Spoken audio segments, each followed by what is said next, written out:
Hello, I'm Bengt Mattson, the Policy Manager of the Swedish Pharmaceutical Association LEAF. Thank you for joining the first ever welcome lecture to the 2023 Symposium, where I'll be talking about environmental sustainability and pharmaceuticals. I'll describe regulatory development in the light of different environmental aspects associated with healthcare in general and with pharmaceutical manufacturing, use and disposal specifically.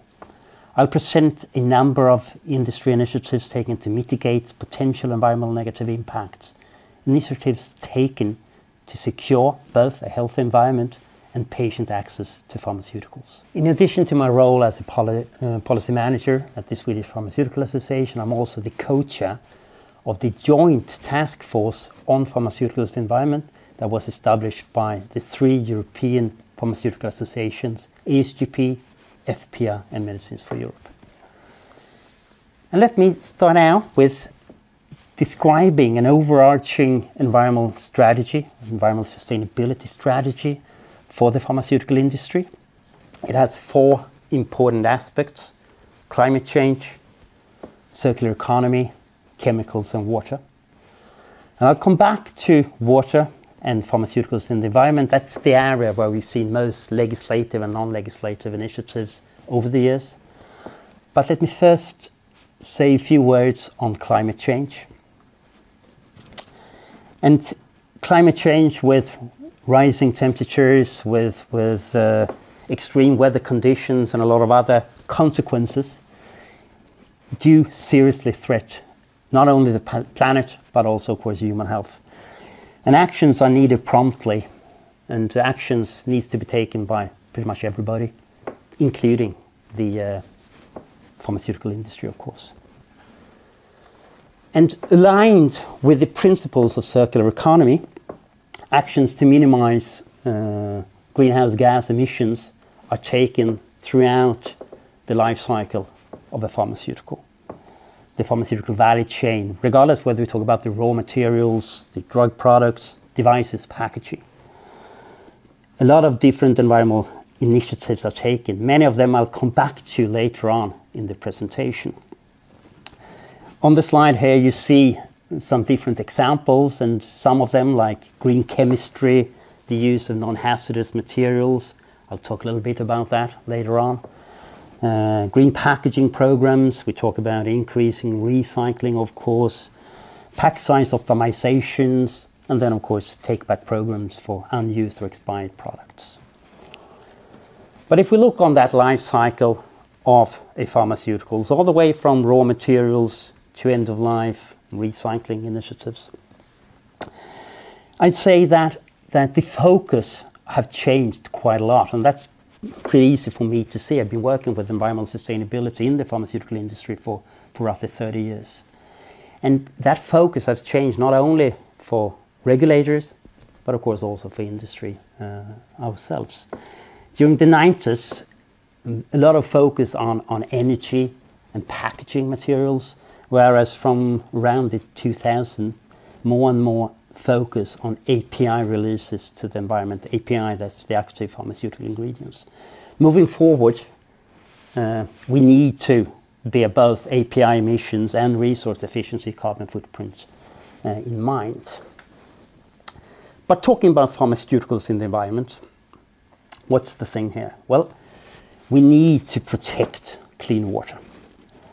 And clean water, of course, to achieve that, we need to secure that we do not have pollution.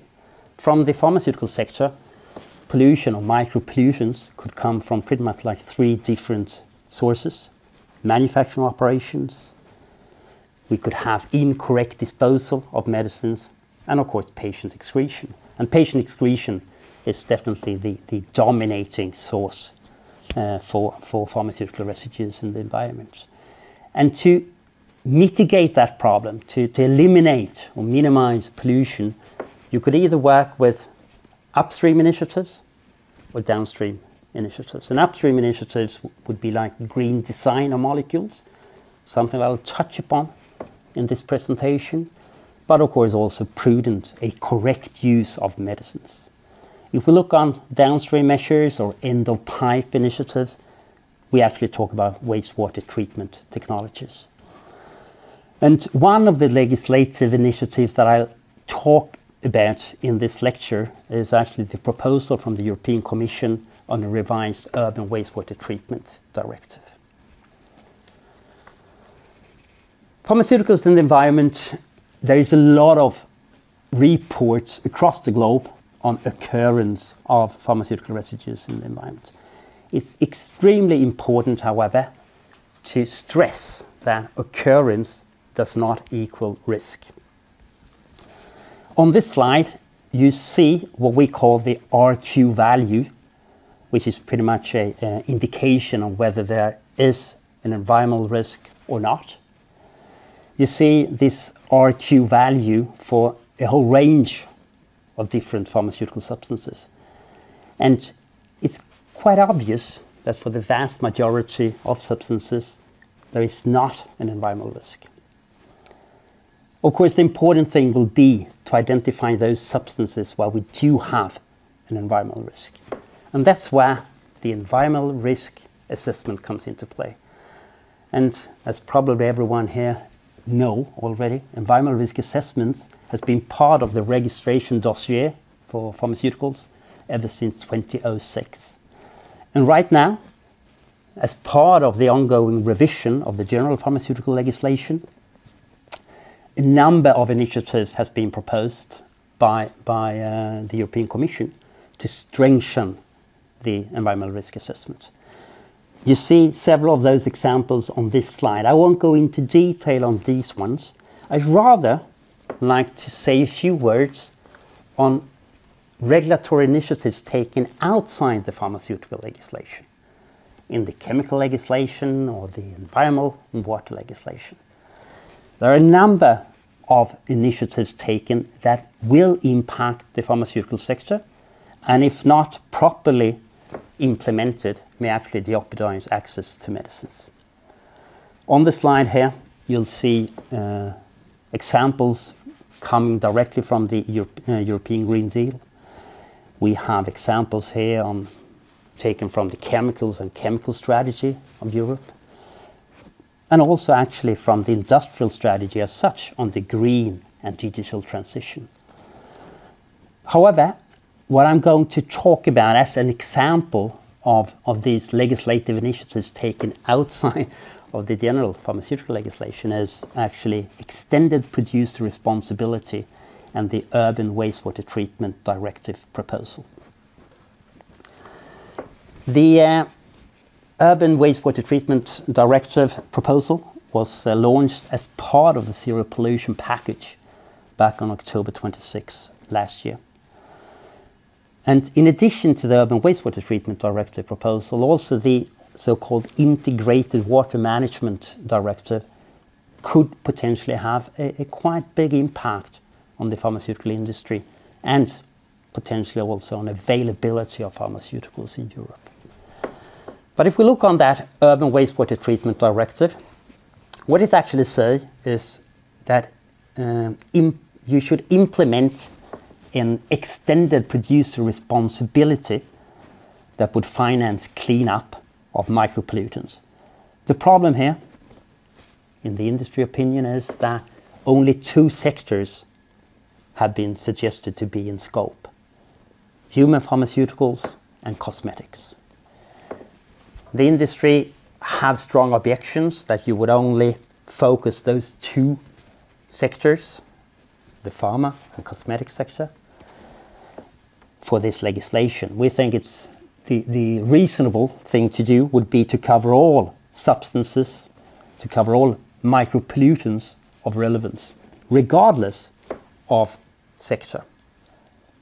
But as the proposal is written, the sectors, pharmaceuticals and cosmetics, should finance upgrade of publicly owned wastewater treatment plants in Europe with quaternary treatments to have a more clear removal of stable chemicals.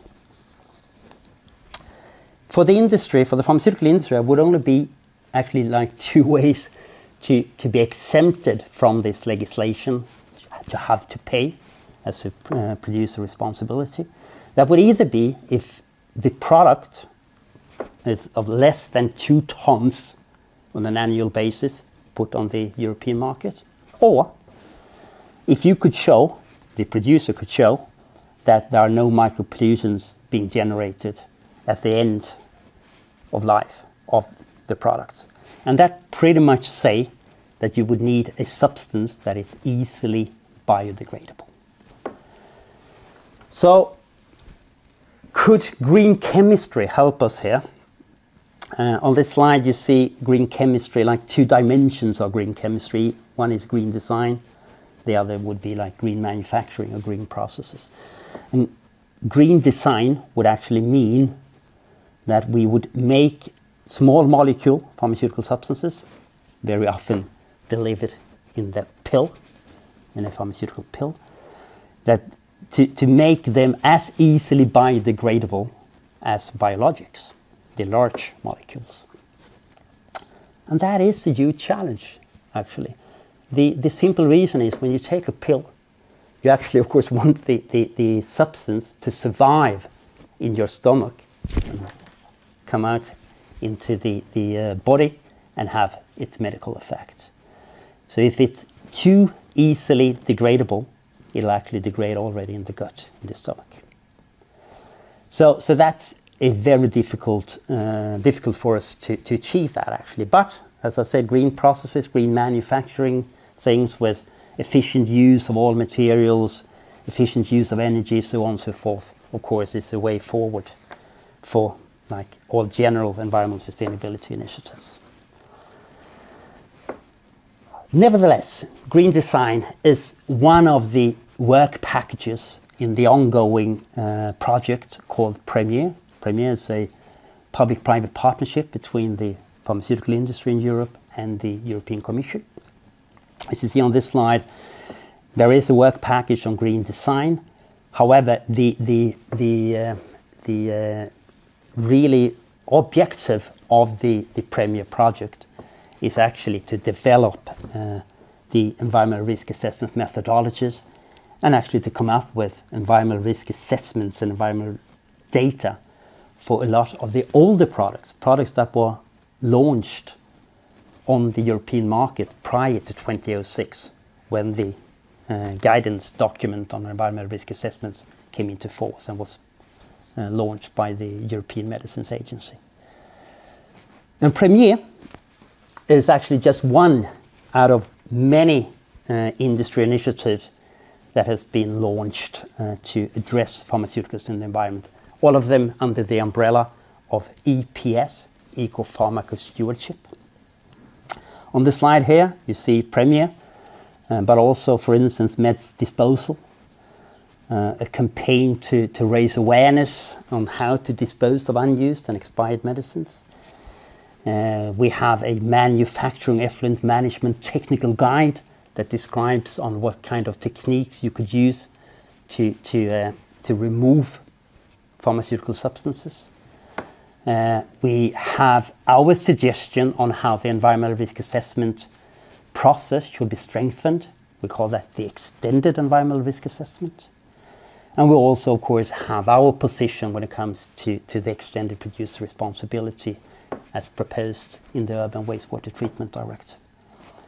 And in addition to these initiatives coming from the European trade associations, I also show here on this slide the AMR Industry Alliance and the PSCI, the Pharmaceutical Supply Chain Initiative.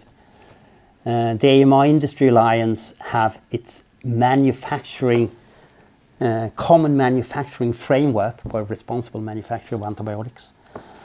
And if we look into that specifically, I think it's worth mentioning that manufacturing framework has been transferred into an industry standard and an industry certification scheme, together with BSI, the British Standard Institution. I think this will be a very valuable tool for public procurers, for instance, when that becomes more and more common to have environmental criteria in public procurement. So for industry, this is definitely some kind of a business opportunity to actually certify your antibiotic manufacturing processes to this standard. And on this slide, I've tried to summarize the different documents that are available on the European Pharmaceutical Association's websites. I really recommend you to read this, like for further information and knowledge in this field. It's about the techniques put in place to remove pharmaceutical substances from wastewater. It's about the environmental risk assessment process, how we strengthen that, and of course also our view when it comes to the Urban Wastewater Treatment Directive and the extended producer responsibility. And as a conclusion, I'd like to try to summarize the entire presentation and the pharmaceutical industry position when it comes to environmental sustainability by reading the following statement. The pharmaceutical industry recognizes and understands the concerns regarding the presence of pharmaceuticals in the environment and the need to take actions to fight climate change throughout the value chain of pharmaceuticals. We call for a balanced approach to addressing these environmental challenges, an approach which should be mindful of the underlying essential role of medicines. And as a matter of policy and regulatory development, we believe that any environmentally based measures should be clearly justified and guarantee patient access to medicines. We confirm our commitment to take actions in areas where we can make a difference in order to reduce environmental negative impacts from our operations. Thanks.